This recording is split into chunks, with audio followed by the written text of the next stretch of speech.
Antes a gente precisava levar muitas hipóteses. A gente tinha um trabalho de discovery pesado. Então Legal. a gente continua levando coisas, mas a maior parte disso já vem do que a galera está trazendo, que eles estão querendo rodar, que eles estão pensando no próximo trimestre, que eles estão querendo colocar em PI Planning e eles querem validar isso antes, porque já sai. Ou com aprendizado e falar, puta, realmente não vale a pena, a gente precisa trabalhar mais em cima disso. Ou se eu tenho um potencial incremental, isso ajuda na priorização do PI Planning, por exemplo. Se a sua base de dados não está muito bem estruturada, não adianta você usar uma IA, porque ela vai te trazer... Isso é muito importante. A gente chegou a trabalhar em umas 3, 4, 5 ou mais versões de índice de maturidade de CRO, por exemplo. Isso não deu certo, pelo menos pra gente. Em empresas de serviços, a conversão é apenas o começo. Depois da contratação, a experiência precisa funcionar no atendimento, na instalação, no aplicativo e no uso do dia a dia. Com Marco Cardoso e Samara Lima, vamos falar sobre como a Claro e a Sem Parar usam dados, testes e personalização para melhorar jornadas complexas e criar valor para o cliente. A conversa também passa por cultura de experimentação, inteligência artificial e os desafios de medir resultados que aparecem no longo prazo.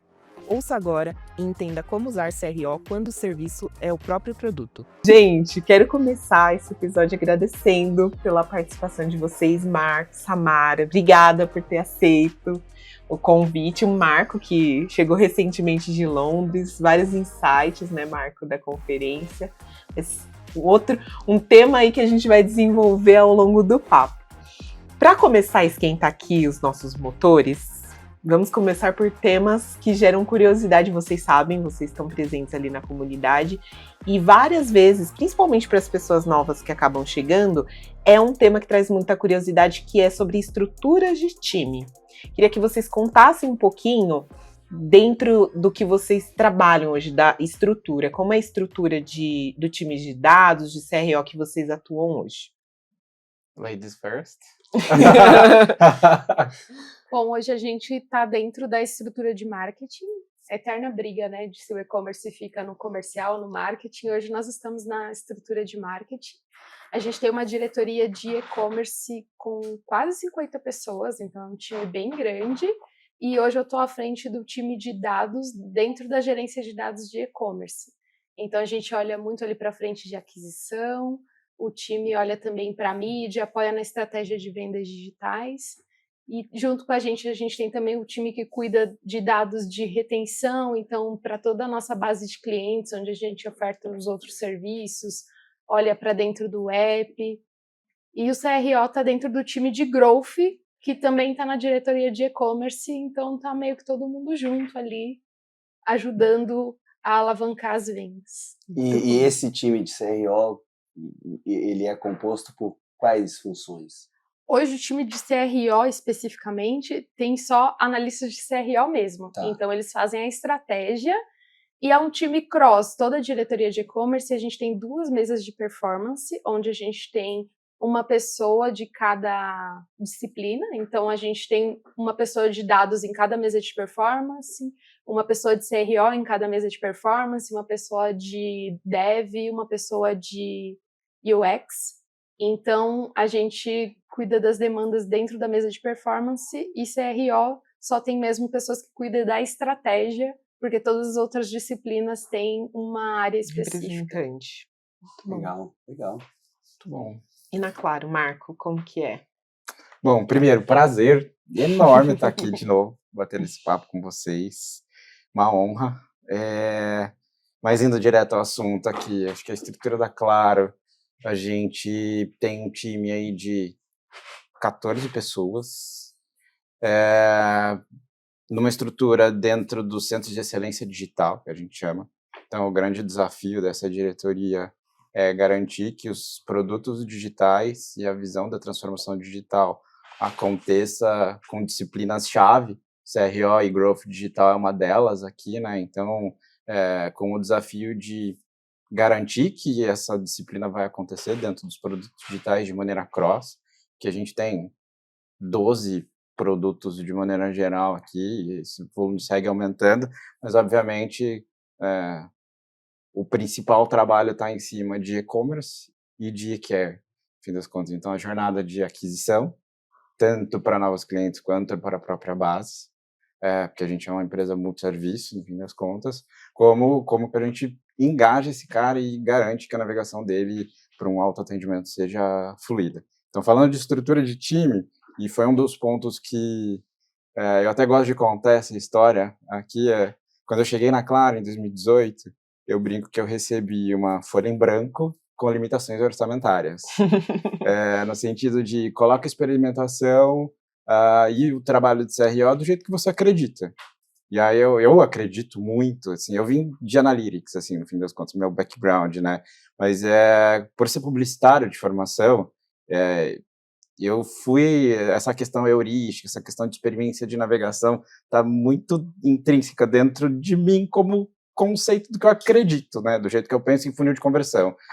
Então eu uni duas disciplinas que para mim são a dupla de criação de CRO, eu gosto de dizer, né? Então você tem redação e direção de arte na publicidade, e em CRO ele só funciona se você tem UX e Analytics andando juntos. Verdade. Né? Porque eu acho que é dados para tomada de decisão e a visão de UX é onde talvez com dados você vai encontrar maneiras de mitigar alguns tipos de fricção e coisas desse tipo. Então, meu primeiro papel aqui foi, cara, se eu acredito muito nisso, eu vou colocar isso aqui para rodar. Então, a gente começou contratando uma pessoa de UX, uma pessoa de Analytics aqui. E aí, o que acabou acontecendo foi, a gente tinha ideias fantásticas.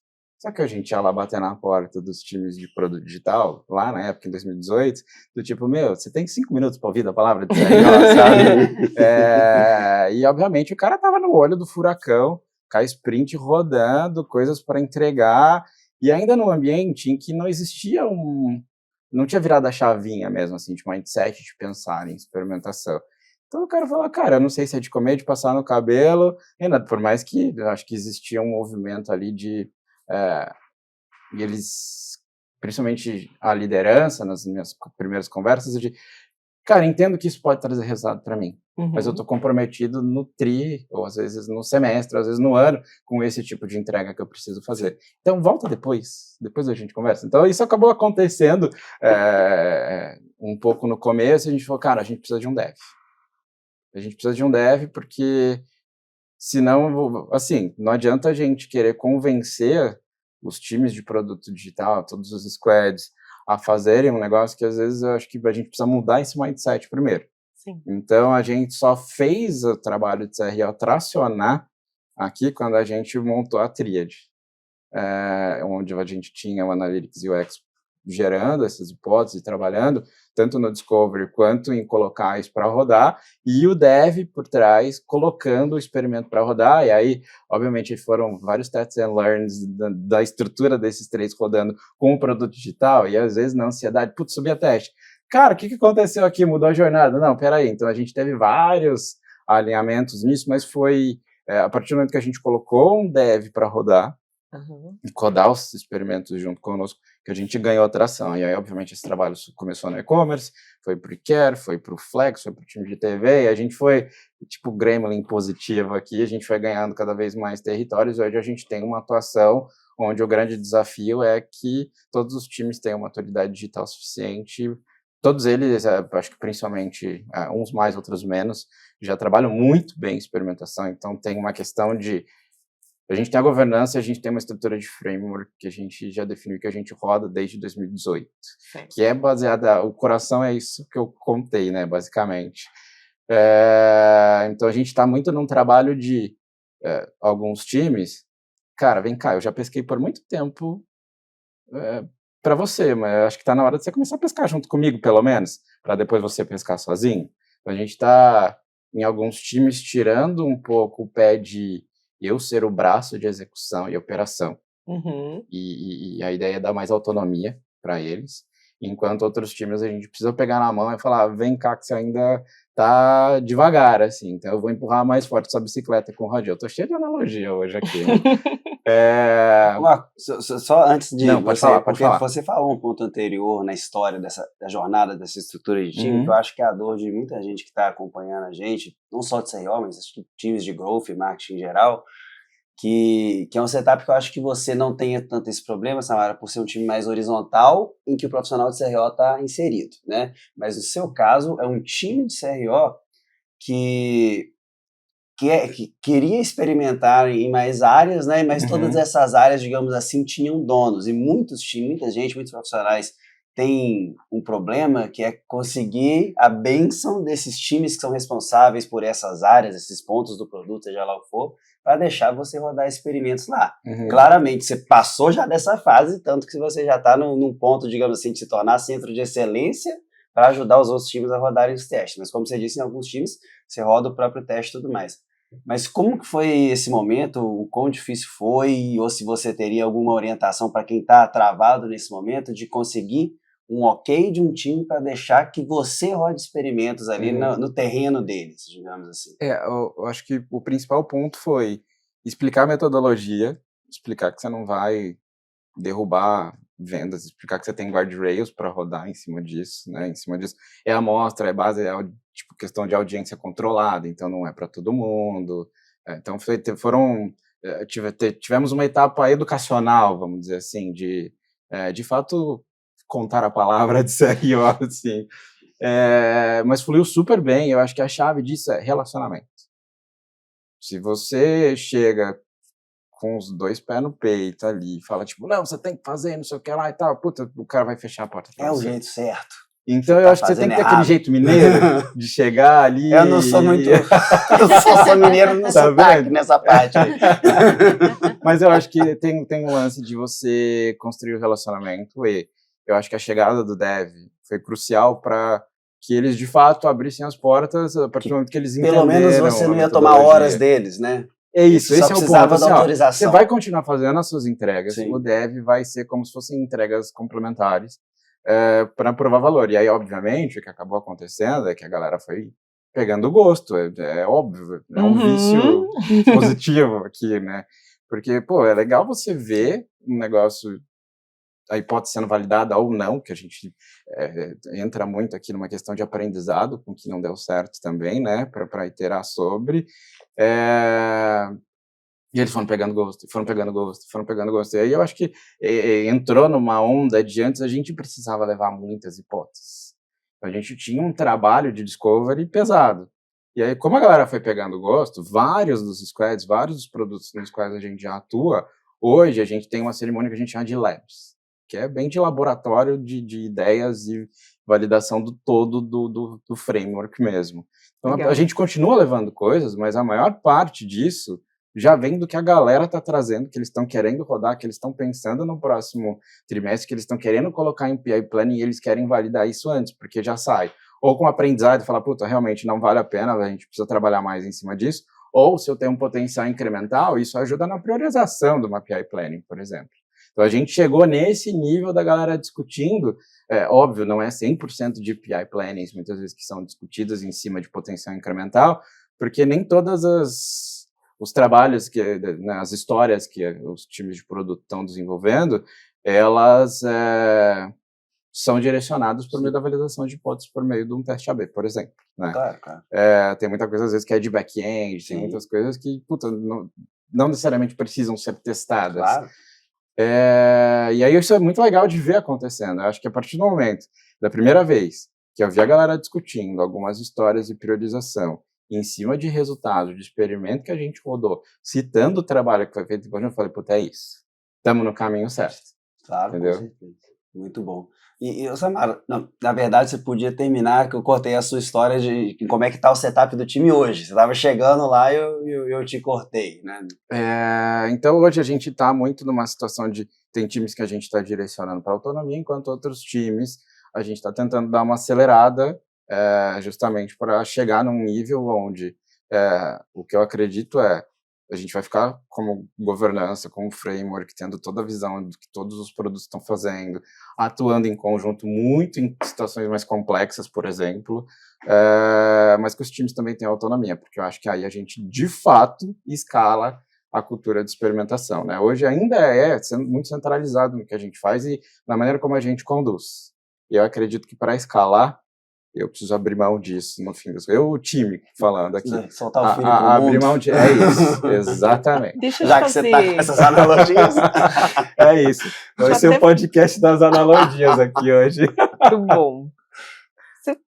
Antes de passar para a Samara, até me gira uma curiosidade que você falou, né? Tem alguns que eu tô soltando para o mundo, alguns filhos que eu tô soltando para o mundo, outros não. Qual que é o critério que você tem usado? Vocês têm utilizado, assim? Vocês acompanham, aí viram que tá tendo uma boa aderência? Como que funciona? Vou te falar, a gente já chegou a trabalhar numas 3, 4, 5 ou mais versões de índice de maturidade de CRO, por exemplo. Isso não deu certo, pelo menos pra gente, tá? Puta, então o que a gente acaba fazendo é muito no nível de discussão, do jeito que a galera traz as hipóteses, do jeito que a galera engaja, do volume de experimentos que estão acontecendo. Então eu acho que é um contexto de várias variáveis que, em conjunto, e conversando também com as lideranças, a galera de produto e a galera de UX e a galera de analytics, de cada um desses produtos, a gente acaba meio que decidindo em conjunto, vamos dizer assim. Entendi. Cara, tá na hora de, sei lá, morar sozinho. Vai morar sozinho, mas você tem a casa da mãe e do pai aqui, no fim das contas, sabe? Então, não existe algo, puta, atingiu tal nota, tipo, vai. Tá. Não, eu acho que é muito uma conversa mútua, e a gente também... tipo, cara, vai lá, você precisa experimentar. E tem muito do desejo do próprio time, às vezes, também. Tem. Tem time que você não consegue segurar, eles querem, né? E sabe o que é legal nesse sentido que você falou, Damasceno? Tem time que, às vezes, por a gente ainda centralizar, nem todos os times, eles rodam com autonomia, principalmente a parte de desenvolvimento do experimento. Sim. Que é o lado mais difícil de você encaixar em card, dentro da história do produto, na play, na sprint e tudo mais. Então a gente acaba executando boa parte do desenvolvimento nessa estrutura. Hoje a gente tem 3 desenvolvedores no time, por exemplo, tá? Não, mas eu preciso desse teste agora. Meu amigo, eu trabalho cross. Inverteu o jogo, né? É isso, esse é o ponto. E eu acho que esse lance de, tipo, você tá precisando para agora, por que você não desenvolve esse experimento então? Vamos, eu vou junto com você.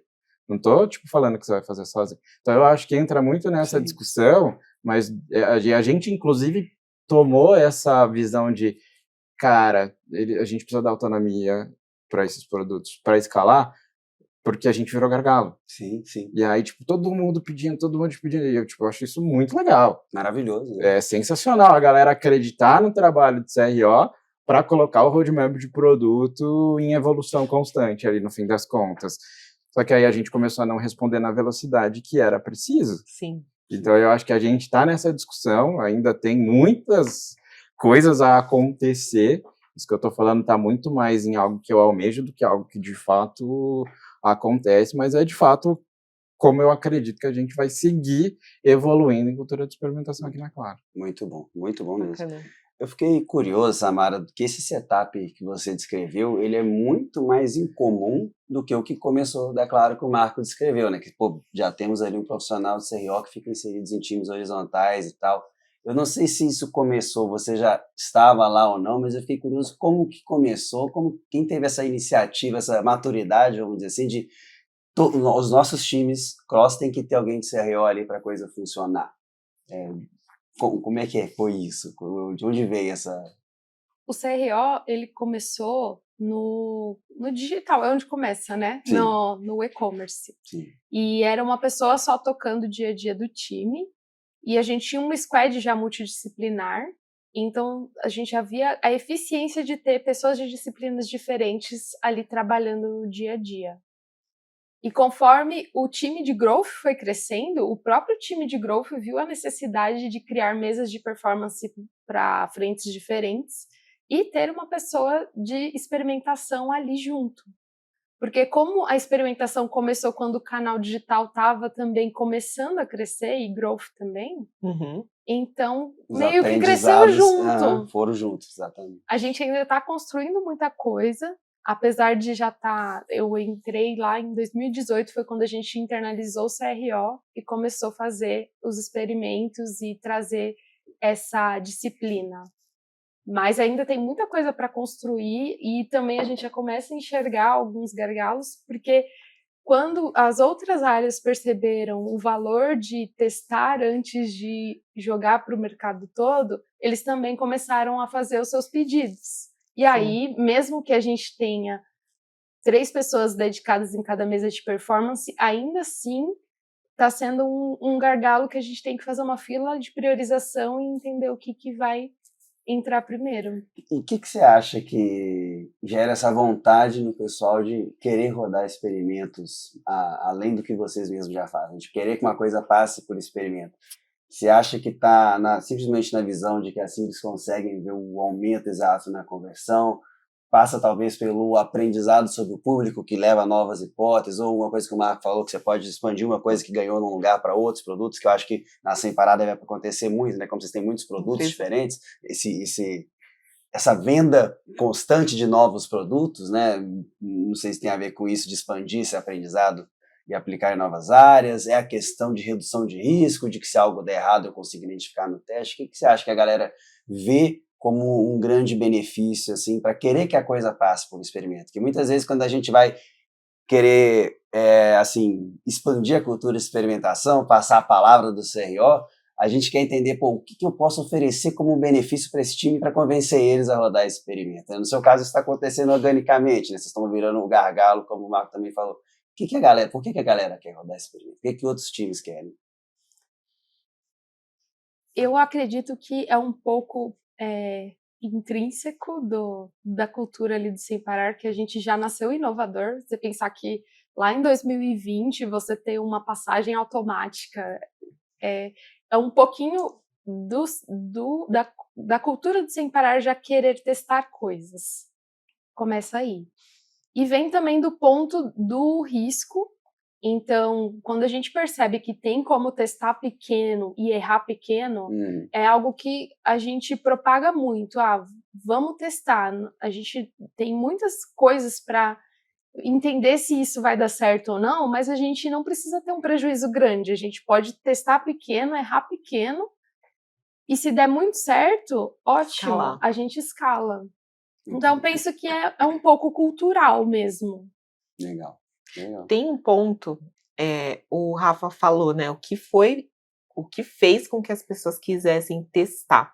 E tem um ponto muito crucial de entender que a jornada de serviço, ela é bem diferenciada de uma de e-commerce, por exemplo. Ela é bem mais complexa e um tanto quanto mais longa, demorada para entregar resultados. Além disso, o que vocês entendem, né, quando vocês levam essa promessa de uma experiência contínua? O que difere as questões de execução de teste AB num contexto de e-commerce? Até o Marco comentou que vocês começaram pelo e-commerce, né? Foi pela facilidade, de repente? Existe algum ponto de, poxa, o ponto de partida foi aqui, mas foi o que abriu portas? Você teve algum ponto que você fale, cara, mesmo demorando a questão da jornada, a gente conseguiu entregar valor rápido e com isso teve mais aderência também dos times? Esse ponto mesmo o digital é muito mais fácil. E quando você está olhando só para uma jornada específica de aquisição, mesmo que é um serviço, a sua jornada de aquisição tem bem menos steps do que você olhar o serviço como todo e olhar um LTV, olhar o ganho contínuo do cliente ali na base. Então, é mais fácil começar ali num canal que a gente tem menos etapas para testar e também enxergar o ganho, porque no digital a gente consegue trocar as coisas muito rápido. Apesar da gente até falar, olha, a gente precisa rodar o experimento por, no mínimo, 7 dias para entender a sazonalidade e tal, ainda assim é muito rápido, pensando que se você quiser colocar um produto para vender numa loja física, quanto tempo que vai demorar para entender se esse produto vai ser bem aceito ou não? E, assim, a quantidade a amostra do dado também, né? Porque no digital você consegue uma amostra mais rápido do que se você escolher uma loja específica para testar. Então, eu penso que a facilidade do digital faz com que a gente obtenha resultados mais rápidos e também é mais fácil de mostrar o ganho. Provar valor, né? A gente, aqui na Claro, né, em 2018, a gente nasceu meio que direto no e-commerce ali, muito na minha visão por um simples motivo de a gente precisava alavancar vendas. Não que não precisemos mais hoje. Porque quando você atinge a meta, você dobra a meta. Exatamente. Mas eu acho que provar o valor de um trabalho de experimentação em cima da venda, cara, esse é o KPI mais simples de explicar para qualquer área na empresa. Né? E aí eu acho que a gente foi ganhando, expandindo territórios aqui no tabuleiro do War, dos produtos, muito para provar valor e mostrar. Aí sim, acho que é uma questão nossa, como time, de, cara, dá para fazer CRO além de e-commerce, entendeu? Você precisa ter um KPI a ser perseguido no fim das contas. E quando você vai para o Minha Claro, por exemplo, você tem N diferentes microconversões, mas você tem, às vezes, um KPI prioritário que é tipo, fazer de fato o cara entrar, se logar e usar pelo menos um serviço. Então, vamos entender o que dá para a gente fazer no dash da tela inicial. Ou então, se você trabalha em cima de Pareto, quais são os serviços que a galera mais acessa a partir do momento que a galera acessa o Minha Claro? Como é que a gente alavanca o uso desse serviço? Como é que a gente deixa esses serviços mais na cara do gol? Porque a partir do momento que a gente tem essas microconversões mapeadas e as pessoas usam o Minha Claro, é saving para a companhia, no fim das contas. Se você pensar que ela deixou de ligar, seja parando na hora ou seja para um atendimento humano, ela deixou de ir na loja, e aí na loja ela ia ser atendida por um cara que podia estar gerando receita para a empresa, vendendo outros serviços ou produtos para outros clientes, né? Então, a gente começou pelo e-commerce porque, assim, venda é venda. Ninguém vai mudar isso, assim. E a gente foi expandindo por esses outros, mas muito no entendimento de quais são as conversões, qual é o conversion rate que você está perseguindo aqui, no fim das contas, né? E eu acho que isso tem alguns alinhamentos estratégicos que foram cruciais para a gente entender aonde e como otimizar. Mas, enfim, é por isso que foi o e-commerce o pioneiro aí.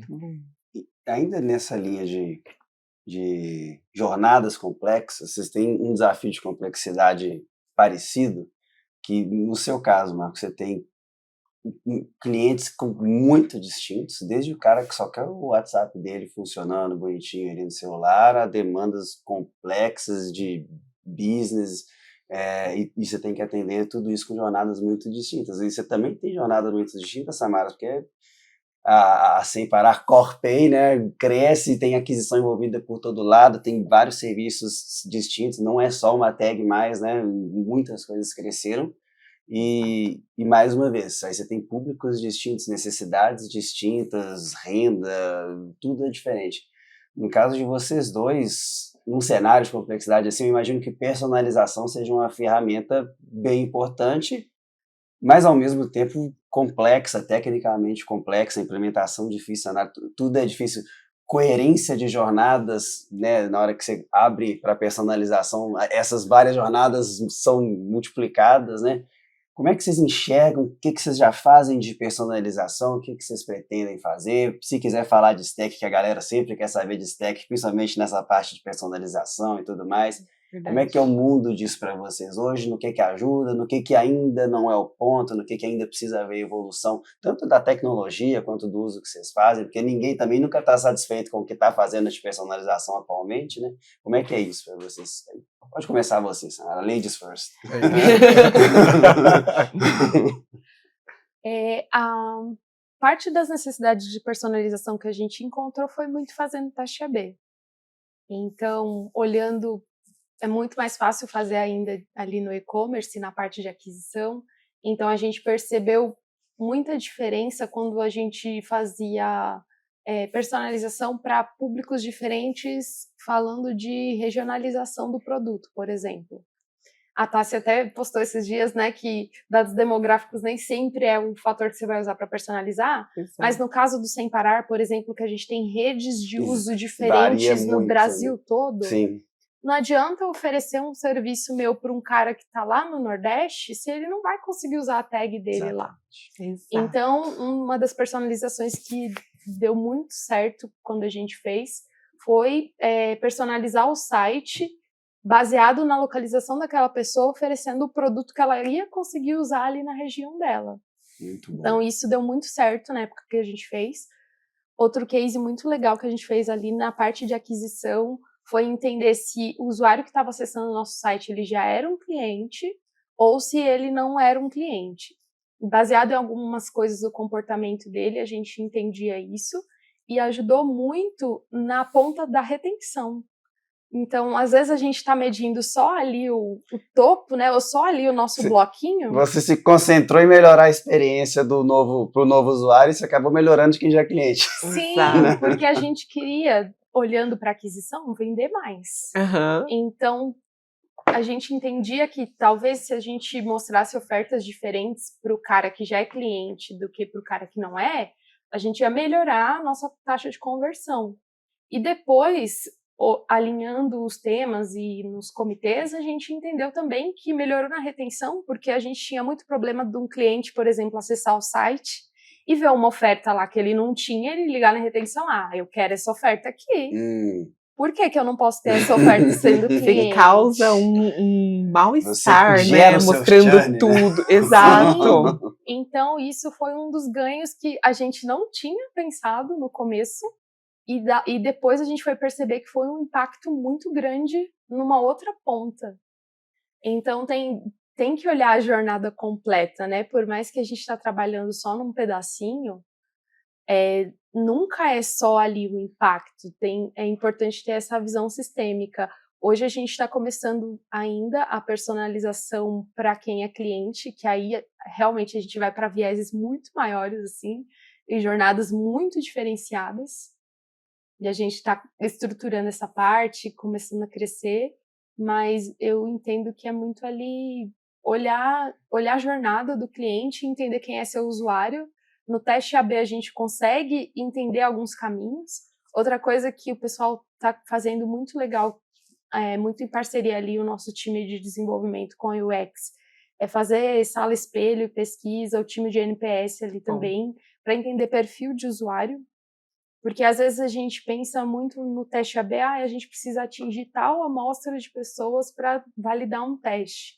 Mas às vezes uma sala espelho que você faz com 10 pessoas te traz insights tão ricos que você ia demorar muito mais tempo para fazer um teste AB. Ou então você passar um dia num quiosque de shopping. Você vai entender a necessidade do cliente que está ali, que a gente que está atrás do computador vendendo no digital, a gente não pega no dia a dia. O Rafa falou em outra conversa que a gente teve, essa questão de como é importante essa relação que a gente tem com quem está ali na ponta atendendo as pessoas. Porque para entender objeções, não há nada mais rico do que estar em contato, né? Então esse ponto de fazer essas entrevistas em profundidade, elas sempre vão acabar sendo o que vai trazer com menor tamanho de amostra, talvez coisas até mais profundas e interessantes de serem aplicadas, nem o data lake mais profundo do mundo conseguiu identificar, exatamente. Exato, e não são coisas que não precisa nem para teste, como o Marco falou, são coisas que a gente já implementa e já vê o resultado direto ali. Então é muito disso, e é complexo, medir é complexo. E a gente entra no ponto lá que hoje, antigamente as pessoas não olhavam para dados, agora elas querem olhar todos os dados, aí vira um bando de dados, você não sabe o que fazer com os dados. Então tem que ter governança de tagueamento, é um negócio que a gente está também aprendendo, é contínuo, não adianta. E precisa ter um bom tagueamento para você conseguir mapear se aquela personalização está te trazendo mesmo um ganho e o que você vai colocar ali em cada visualização, ou como que você vai desenhar as personas ali que você tem, e um trabalho contínuo de análise de dados, não adianta. Você sente os times tendo dificuldade de abrir essa mão de que vão ter múltiplas jornadas, que você não vai controlar exatamente a de cada pessoa com personalização? Porque em times multidisciplinares eu fico imaginando talvez uma pessoa mais do branding / UX, quer dizer então que a home aqui, ou a landing page, pode variar para N versões e ter essa insegurança nessas primeiras personalizações? Eu acho que até contrário, assim. Não sei se vocês já tiveram briga de banner no e-commerce. É engraçado, quem né? nunca? É raro, mas Todas acontece Todas com as marcas frequência. querem colocar o seu banner lá porque acham que aquele banner vai trazer a conversão Todo mundo disputando mágica. aquele 1% de clique. Exato. Então, a gente tem um pouco mais esse problema de, putz, todo mundo quer personalizar para o seu produto Sim. vir. Então, a gente precisa ter o cuidado de entender se aquele monte de personalização não vai mais confundir, não confundir, porque o usuário só vai ver uma, Pensar no que é o melhor para o mas usuário, se a talvez, gente né? vai quebrar demais as jornadas, a gente vai conseguir acompanhar todas Isso. e otimizar todas? Uhum. Será que não era melhor a gente ir em segmentações menores, mas que vão abranger mais públicos e conseguir trazer melhorias maiores, porque a gente vai, de fato, olhar para elas? É mais esse ponto. Sim. Legal, muito legal. Bom. Marco, e dentro desse contexto até, Eu quero ouvir dele essa resposta. Você aí quer também? Que isso. perfeito. Ó, eu ia te salvar, ele não deixou. Combinar, vocês combinaram Ok, por ok. fora aí que Não deu certo. Puxa vida. Cara, eu acho que se a gente pegar tanto a NET quanto a Claro Móvel, antes de virar tudo Claro, elas meio que, na questão de regionalização, ambas já nasceram fazendo personalização. Sim. Porque para você acessar o site da NET, você precisa falar que cidade que você estava. Assim, eu sou cliente da NET há milhões de anos e realmente acho que é um dos primeiros sites brasileiros que eu lembro de ter que botar minha cidade quando eu chegava Entendeu? no site. E aí era uma questão de, tipo, ver a oferta certa, ver velocidade que chega ou não, ver os planos, e aí, obviamente, a gente adequava, inclusive, copy, desde aquela época. E no site da Claro Móvel, idem, porque você também tinha ali a questão da seleção do DDD. A regionalização, a partir do momento que ficou tudo dentro de claro.com.br, passou a ser um desafio, porque você tinha dois tipos distintos de trabalhar a personalização com regionalização, ou praça ou DDD. Aí, obviamente, chegou-se a um modelo, e hoje em dia existem, enfim, APIs e outras coisas que a gente acaba conectando ali, e isso acaba acontecendo por default, assim, né? Você está em tal cidade ou não, e aí a gente adequou a cidade com DDD, e, enfim, deu tudo certo. Então, isso a gente faz desde sempre. O que a gente vem passando a fazer mais sabendo que a gente tem milhões de clientes, e parte desses clientes não é multisserviço, tem um produto, não tem outro, na questão de serviço e tudo mais, a gente, obviamente, quer que esse cliente tenha o máximo de serviços conosco. Então, tanto numa área não logada, quanto em áreas logadas, principalmente, a gente tem trabalhado mais pesado algumas personalizações nesse sentido de trabalhar cross e upsell, por exemplo. Tá? Então, existem hoje, desde a Home, mas principalmente no Minha Claro, ações onde a gente trabalha pesado questões de up cross-sell, inclusive evoluindo para as questões de escalar mesmo, assim, de ofertas não necessariamente segmentadas, mas de fato personalizadas. Legal. Para a gente trabalhar em individualização e chegar num contexto conhecendo o Damasceno, baseado no teu perfil, qual é a melhor oferta para você, por exemplo, tá? Isso no que diz respeito a identificados, mas a gente também trabalha personalizações por contexto de navegação. Dependendo da página que esse cara navegou, se ele volta para home, ele vê um conteúdo diferente. Se esse cara chegou até a determinada etapa do checkout, ele volta para a navegação. A gente vai tentando modular o site, a comunicação, o copy, a oferta que esse cara está vendo com mais destaque, baseado também nisso. E hoje, acho que até comentando de stack que você falou, a gente está com Salesforce, bastante técnica, assim, às vezes a gente sua bastante para colocar algumas coisas para rodar, como essa questão da personalização em escala, mas com resiliência vai. No fim das contas, eu acho que tem muito aquela questão de a gente querer fazer, dar certo, e aí, obviamente, principalmente esse trabalho de personalização, não é algo que o time, né, tanto eu quanto o time que está comigo, a gente tem papel relevante na execução, mas isso está muito na mão dos produtos. mais na mão dos produtos do que na mão do time de CRO, por exemplo, assim, sabe? Sim. De melhoria da experiência de navegação como um todo e não necessariamente numa questão de experimentação em teste aberto. E eu fiquei curioso na parte de mensuração, né? Que nesse ponto que você falou, pô, eu, como usuário, se eu tiver logado no site ou no aplicativo, eu posso tomar uma personalização pela navegação que eu fiz naquela sessão, posso tomar uma personalização pelo meu histórico de 20 anos cliente, e aí, pô, um dashboardzinho de funil de 5, 6 etapas já não faz mais sentido num cenário assim, você perde o controle, digamos assim, de quais são os funis que te geraram um upsell ou uma venda do zero, seja lá o que for. Como é que é, o quão desafiador é a mensuração num cenário Cara, assim? é difícil porque, obviamente, você não vai individualizar a taxa de conversão 1 a 1, mas você tem o contexto do que você está colocando para rodar em determinados adsets, vamos dizer assim, ali, né, das content zones da Salesforce. E aí, baseado nisso, você tem um delta conversion rate de acordo do que você não tem personalizado.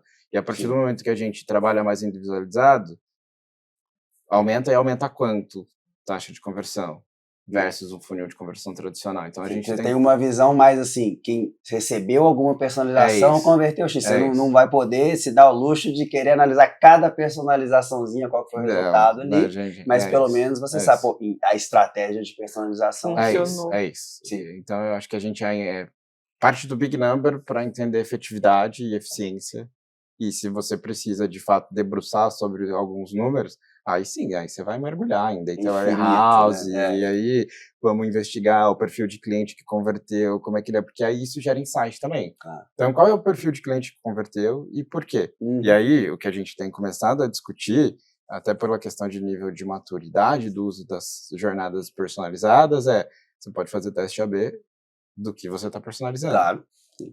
Né? Então, eu acho que a gente tem começado a discutir esse tipo de atuação para dentro das content zones, personalizar com questões diferentes para entender se é o copy, vai fazer, dependendo do jeito que você aborda, você vai colocar o nome. Às vezes da o pessoa, problema não é que personalizou, é que personalizou com uma copy que não era ideal, né? Claro. Então, a gente está entrando nessa seara também, e aí sim, a questão de experimentação faz sentido, e a gente está expandindo o guarda-chuva do nosso framework, vamos dizer assim. Quando a gente pensa em personalização, a gente vem num contexto de várias possibilidades. E aí uma coisa que eu queria entender, até vale para os dois aqui, dentro desse ponto, vocês têm utilizado a IA de alguma forma para conseguir gerar maior escala? E aí até a Samara pode falar um pouco mais também sobre stack de personalização, se usa também Salesforce, mas além da Salesforce, além de ferramentas de personalização, no dia a dia dos times de vocês já têm usado de alguma forma IA para estar dentro desse processo, não só de personalização, mas de teste AB também? Como que tem sido? Que agora o tema do momento é IA, né? Não, vocês não acharam que vocês... Todo mundo quer falar sobre IA, não tem como concluir esse papo sem falar sobre IA. Vocês já estão utilizando de alguma forma? Lá no Sem Parar a gente usa Salesforce também. Nós migramos há pouco tempo, já tem mais de 1 ano, mas é relativamente pouco tempo. E estamos experimentando muitas coisas lá ainda.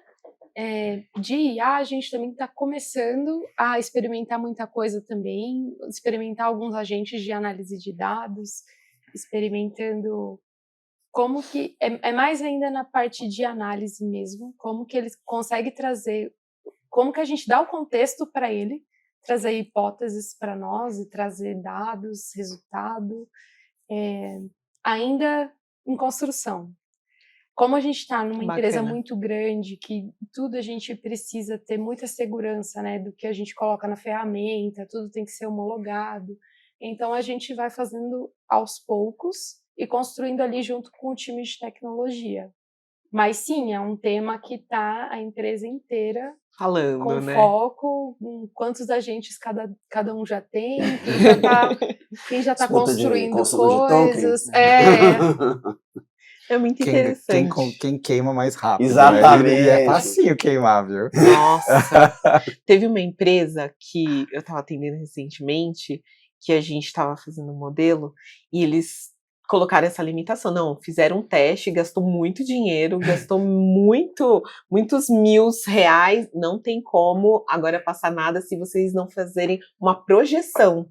Vocês vão ter que entregar uma projeção do que vocês pretendem utilizar, prever, para que possa ser ali liberado ou não. Então tem agora esses pontos que as pessoas estão trazendo, né? Porque antes não tinha essa preocupação do que consumo de token, agora passa a ser, porque dependendo, você consegue gastar mais do que um funcionário fazendo aquilo por você, né? Sim. E tem muito...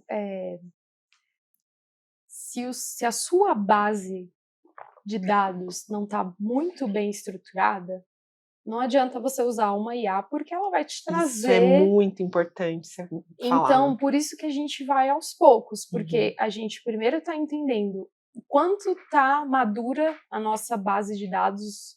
A gente já tem uma maturidade muito boa de dados no Sem Parar. Eu vi muito isso participando do EDX, os cases que o pessoal traz, a gente já tem uma maturidade muito boa de dados, mas ainda para usar a IA, para que ela realmente traga insights para nós mais relevantes do que um analista, ou que, assim, que ainda que precise de pouca interação, tem que consolidar muito bem a base. E a gente está olhando muito para isso, de deixar tudo muito consolidado em dados, para a partir daí trazer agentes que mais vão apoiar o dia a dia do que também, dependendo do que você vai fazer com a gente, você gasta tanto tempo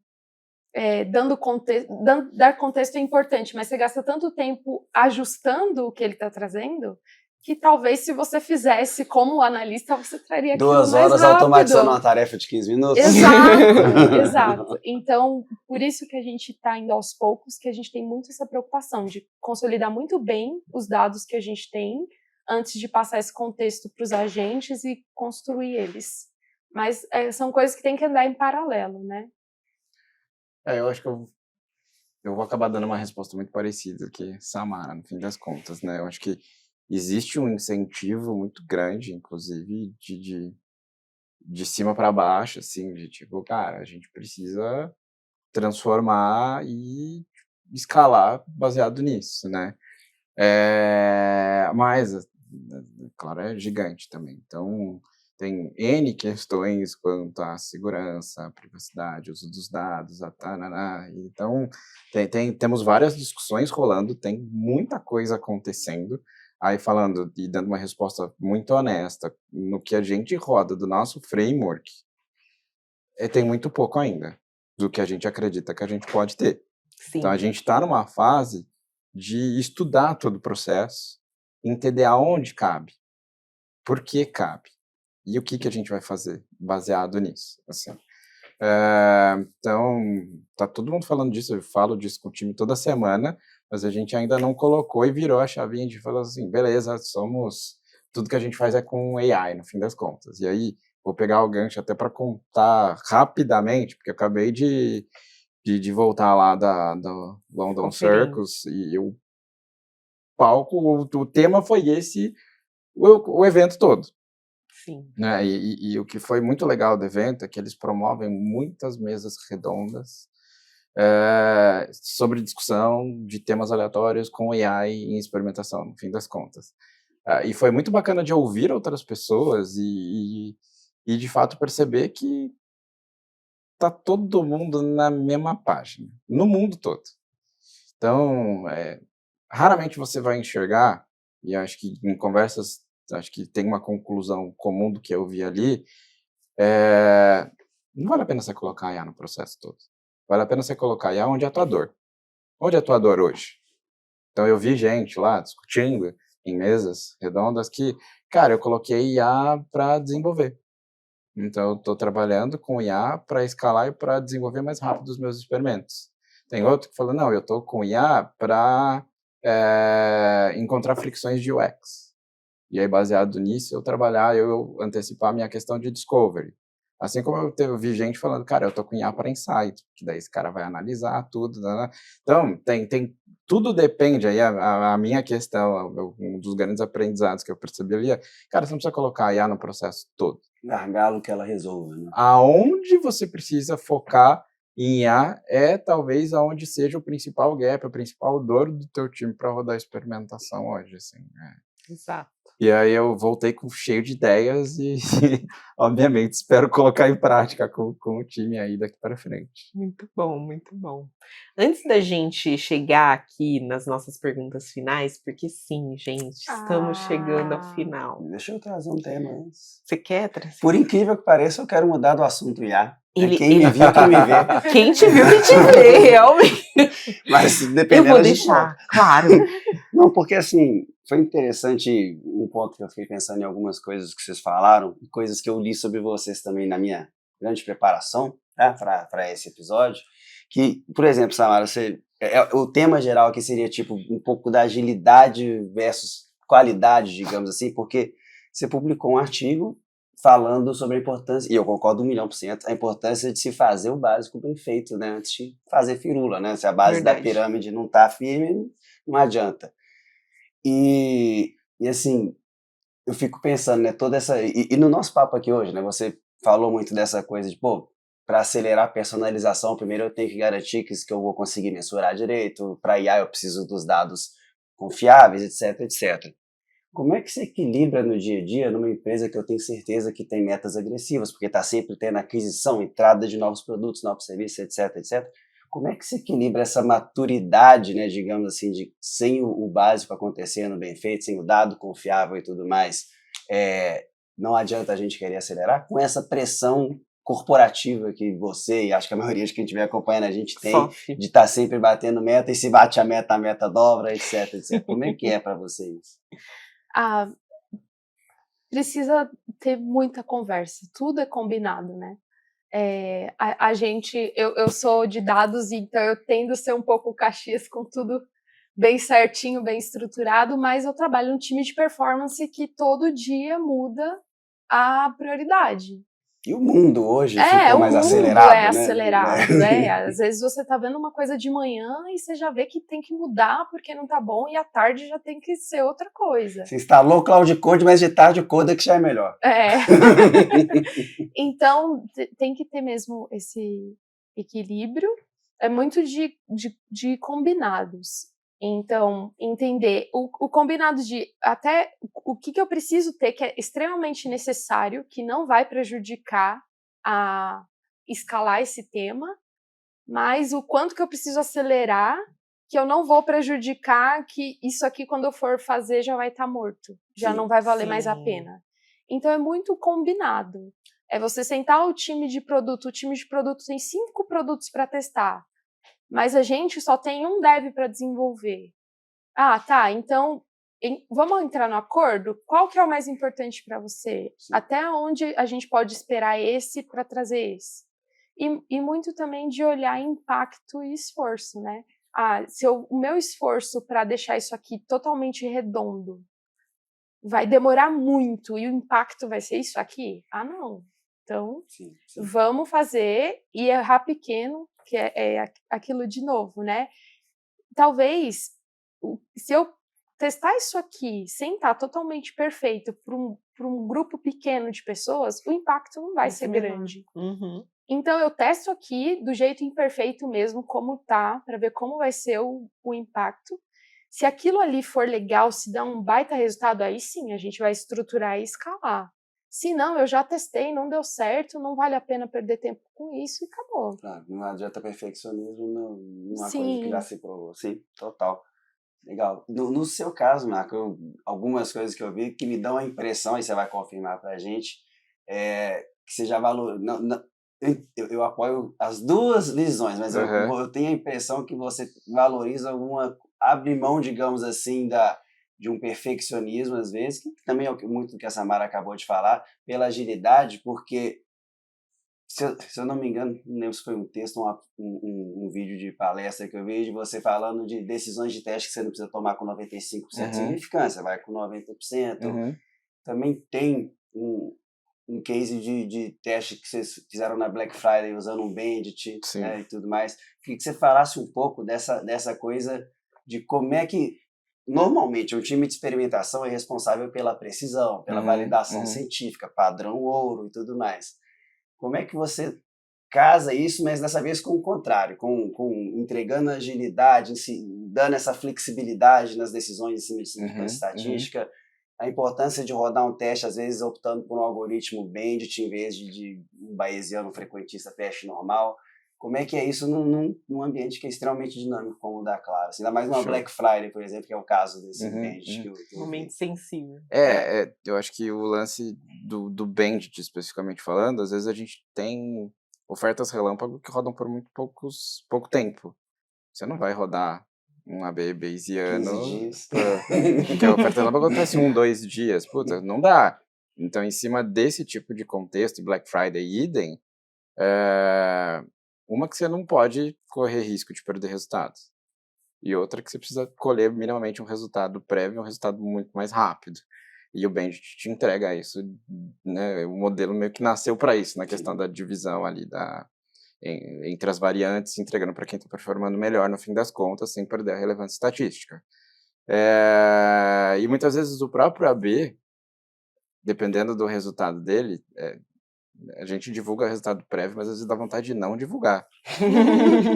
Por quê? Porque daí é óbvio que se o resultado tá muito bom, tipo, o dono do produto vai falar, tipo, meu, beleza, me dá aqui que eu vou fazer deploy agora. Tipo, e é assim, não, pode pausar o teste. Não, espera. Aí você falou 7 dias, a gente a nossa regra aqui, a gente fala, não, vamos rodar pelo menos 14 dias. Às vezes é difícil, de segurar 14, quem dirá, às vezes, né, um 7 ali. Mas eu acho que, como a gente já roda esse framework há bastante tempo, a galera também já entendeu, a galera mesmo já chega e fala, eu preciso de um resultado rápido, mas eu sei que são só 14 dias, e querendo ou não, o que a gente está fazendo aqui agora é inovação na jornada a médio e longo prazo. Sim. Então eu acho que o lance da cultura de experimentação por default já nasceu em cima disso. Agora, essa inovação, e aí partindo pro ponto do 90% que você falou, cara, 95%, você também tem 5% de chance de, tipo, dar errado. E se é que o tracking tá certinho... Qual é o nível de risco que você está querendo tomar em cima do resultado incremental que está sendo trazido ali no fim das contas, né? E a maior parte dos experimentos que a gente roda, que provam potencial incremental, a partir do momento que ele é rolloutado e feito deploy, a gente tem a prova real. Então, puta, trouxe o resultado mesmo? Sim ou não? O que mudou? Porque, obviamente, você fez esse experimento, sei lá, em fevereiro, e está colocando ele na PI Planning do segundo quarto, agora está rodando. Muita coisa aconteceu de lá para cá. Então, é importante você validar esse experimento que você fez lá, se fez válido agora. Inclusive, reciclagem de experimentos. Tem muitos experimentos que a gente faz, aprende com ele, daqui a um tempo a gente pega, tira ele do backlog de novo, testa de novo, dá resultado diferente, porque, enfim, muita coisa muda. Muito legal. Da oferta, de jornada, sei lá, o próprio cliente, né, na visão de visão de consumo dele. Então, a gente tem o que a gente chama de reciclagem de experimentos também, que a gente faz com certa frequência aqui. Legal. Então, a gente toma riscos maiores em relação a isso.